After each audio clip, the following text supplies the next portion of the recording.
It is a feedback. It is a feedback. It's not a negative thing. What is it?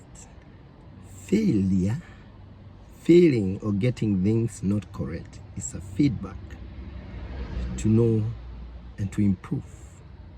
Common man sees, or scorers, or budding scorers, they say that problems are opportunity of growth. Problems are ladders of growth. Ladder, ladder that you use to climb. Problems and difficulties are stepping stone to grow from one level of maturity to the other. This is an encouragement by Jesus Shetty that, are you there? You married. You married. This is for the married and those wishing to get married. Marriage, they see, it is not a bed of roses. And people say life is not a bed of roses. It's not that it's not a bed of roses, marriage or life. It's because we grow through challenges. Even a matter of fact, Jesus said in James chapter 1, verse 2 to 4, that we take it pure joy when we go through trials and tribulation as a stepping stone of growth, in a way that we are perfect, grow and mature, lacking nothing. If you read the book of Revelation chapter 7, who will be sealed as the saints of God that were wearing white and holding palm branches? The Bible says in Revelation 7, they are those who went through great tribulation and trials and decided to clean up and to do the right thing. This is an encouragement there. You are married. Marriage is not easy because you marry somebody who comes from another culture. Whether it's same tribe, you speak same language, it's still another culture. Their families, they have their own way of life, still culture. Somebody will grew different and have weakness. But this is an encouragement. You there, married woman or planning to get married, you must respond in accordance to the expectation of God. God said problems are for us to grow, not to keep mark timing in the seashore. Seashore. Seashore, the sea at the end, where near the end, the earth, the sea is not deep, it's shallow. We must rush into the deep. You must swim into the deep ocean. You must have a positive growth mindset. You must keep up with the growth and maturity of marriage stage. Marriage, they say, has 7 stages of growth. The first stage is where people are removing tears of love and looking each other because how much they love each other, two loving birds, and they are full of love. Then when you go to second year, third year, they start seeing weakness and keeping quiet. Then there's where they burst and now they can't keep up. They have to talk. The weakness they can't hold. This is where they reach marriage, divorce, separation stage, where people live different rooms. It's not always every marriage go that way, but it's just general stages. Some people separate rooms. Some men, they don't go home. They spend all the time in the town reading newspaper after work. They don't go home. Separation stage. This is where there's divorce stage. Divorce stage is where you can either divorce. If you don't divorce, you go to marriage stage. After marriage stage, people go back to their honeymoon days. So that is just a general. But you must, if you're genuine marriage, you must respond to God's expectation, because marriage has challenges. Life has challenges. This encouragement started by saying it's a feedback. Failure is a feedback. Teachers or students, they are told by teachers, you don't come to school to learn what you know. Especially primary school and then high school a little bit, they believe they should be doing what they know, but they don't go to do what they know.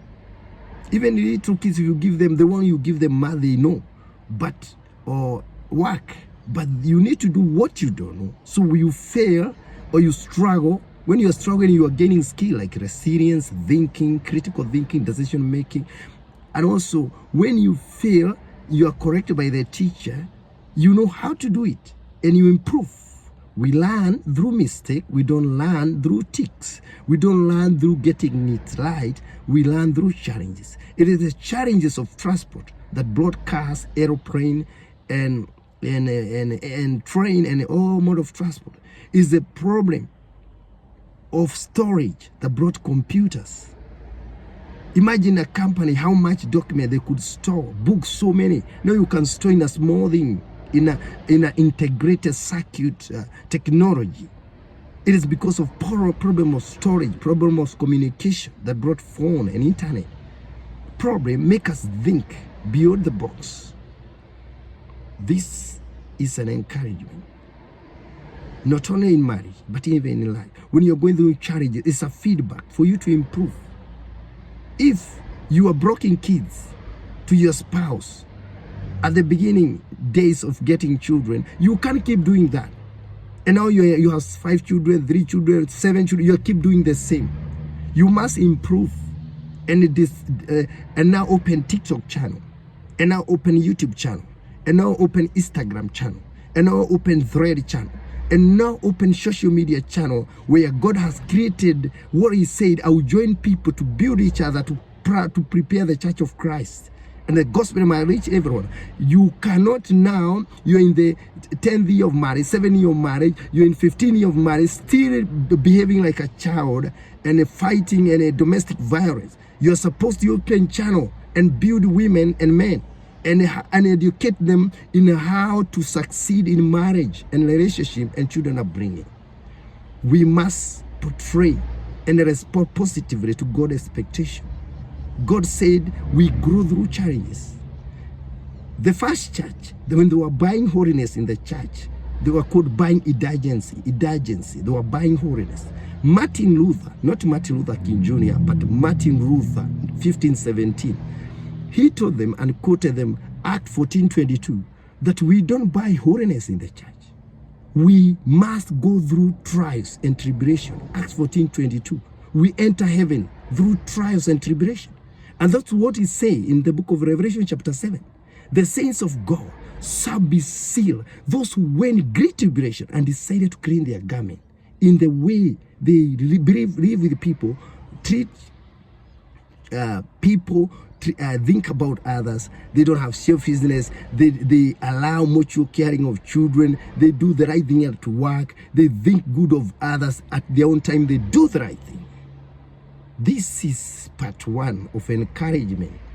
And there will be a number of series of encouragement coming. Jesus Shelter, as advised before, that there's some messages coming about correction. There is another one about another message coming about, we have done part 1, part 2, about God wants obedience, not sacrifice. Not just showing a routine, a regional routine, but you must do right to what you're expected to do in your mind, in your heart, and also in what you do in your family and at work and at home, everywhere.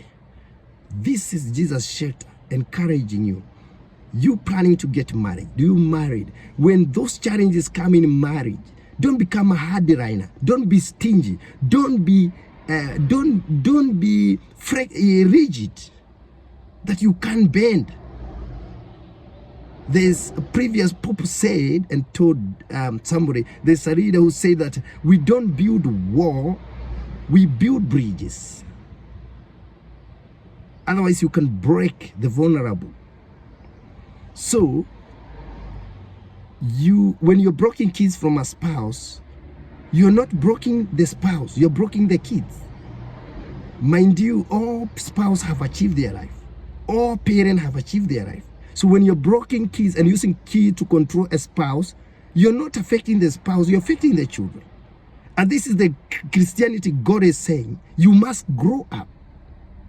James chapter 1, verse 2-4. You must keep growing. What you started in marriage with your husband and wife, you can't keep doing those childish behavior. There is a pastor who preached the other day. He was talking about saving mode.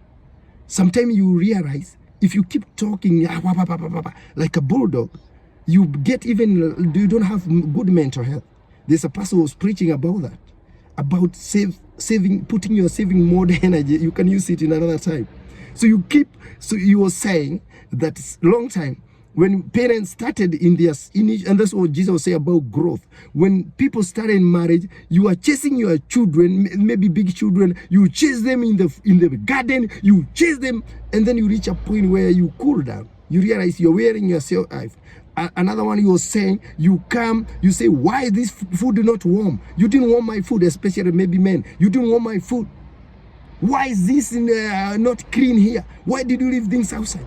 Then you realize you are getting weird out. Then you mature. When food is cold, you take it and put it in the microwave, and you have good mental health. You were talking about saving saving your energy and make sure you have good mental health. But you keep barking like a bulldog. Why you didn't put my food? You didn't want my food, especially men where they come from work. Why you didn't want my food? And you talk and you're weird out. You don't have good mental health. You were saying about having your saving mode. Sometimes you put things like gadgets, saving mode to save energy. You were saying about preserving your energy. You keep going. We have weekend to refresh, to be able to work. We don't work 7 days a week. We have weekend to relax. So we have energy to continue the 5 days to work. He was saying, sometimes people mature. He was talking about maturity. You realize you're wearing yourself out. You know, instead of making noise to your wife, go put yourself food in microwave and warm it, or in the fire, instead of making noise, and then you don't have good mental health. This is encouragement. It's the same message that we need to grow. You can't keep timing you don't swim in the deep ocean. That means you don't grow. You're not climbing. We go challenges in marriage, you realize, and you mature. But don't be selfish. Don't be stingy. Don't be rigid. You must grow. And this is the pathway to mature, to be called a saint of the living God. It is through challenges. Marriage is a battle. Life is a battle. Workplace is a battle. Everything is a battle. And this is what refines us. The Bible says in Daniel chapter 11, Daniel chapter 12, the saints will be refined and made spotless. Through challenges, they will be refined and made spotless.